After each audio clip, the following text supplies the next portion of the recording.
సంజు శాంసన్ చాలా కాలం పాటు టీమిండియాకు మంచి పర్ఫార్మెన్స్ ఇవ్వలేకపోయాడు. కానీ ఇటీవల అతని ఆట తీరు అందరినీ ఆశ్చర్యపరుస్తోంది. టీ20 మ్యాచ్ల్లోనే వరుసగా సెంచరీలతో రాణిస్తున్నాడు. జోరు మీద కనిపిస్తున్నాడు.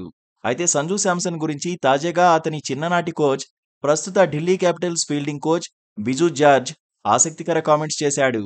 శాంసన్కు టెస్టుల్లో అవకాశమిస్తే మాజీ డాషింగ్ ఓపెనర్ వీరేంద్ర సెహ్వాగ్ తరహాలో చెలరేగుతాడని అన్నాడు. అలాగే కేరళ రంజీ టీంలో కూడా ఓపెనర్గా సంజుకి ఛాన్స్ ఇవ్వాలని సూచించాడు. సంజు శాంసన్ ప్రతిరోజు పరుగులు చేయకున్నా సెహ్వాగ్ తరహాలో మ్యాచ్ విన్నింగ్ నాక్స్ ఆడగల సత్తా కలిగిన ఆటగాడని బిజు జార్జ్ చెప్పాడు. వైట్ బాల్ క్రికెట్ మాత్రమే కాదు, రెడ్ బాల్ క్రికెట్లో కూడా అతను రాణించగలడనే నమ్మకాన్ని వ్యక్తం చేశాడు. టెస్టు ఫార్మాట్లో సంజు శాంసన్ ఒక్కసారి కుదురుకుంటే అతన్ని ఎవరూ ఆపలేరని అన్నాడు. ప్రస్తుతం సంజు శాంసన్ 2.0 వర్షన్లో ఆడుతున్నాడని చెప్పాడు బిజు జార్జ్. 9 ఏళ్ల క్రితమే ఇంటర్నేషనల్ క్రికెట్లోకి ఎంట్రీ ఇచ్చిన సంజు శాంసన్కు పెద్దగా అవకాశాలు దక్కలేదు. ఎప్పుడో అప్పుడు వచ్చిన అవకాశాన్ని దురదృష్టవశాత్తు చేజార్చుకున్న సందర్భాలు ఉన్నాయి. కానీ ఇప్పుడు సంజు శాంసన్కు ఓపెనర్గా సరైన పాత్ర లభించిందని, సత్తా చూపిస్తున్నాడని బిజు జార్జ్ అన్నాడు.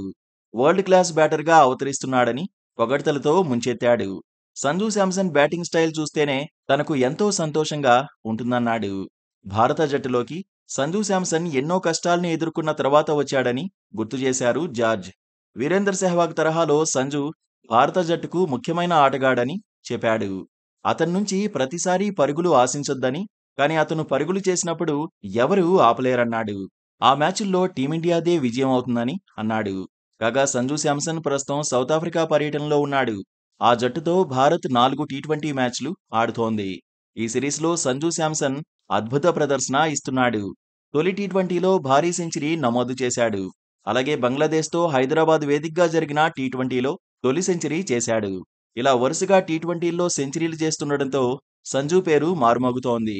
కాగా సౌత్ ఆఫ్రికాతో జరిగిన రెండో టీ20లో మాత్రం సంజు శాంసన్ డకౌట్ అయ్యాడు.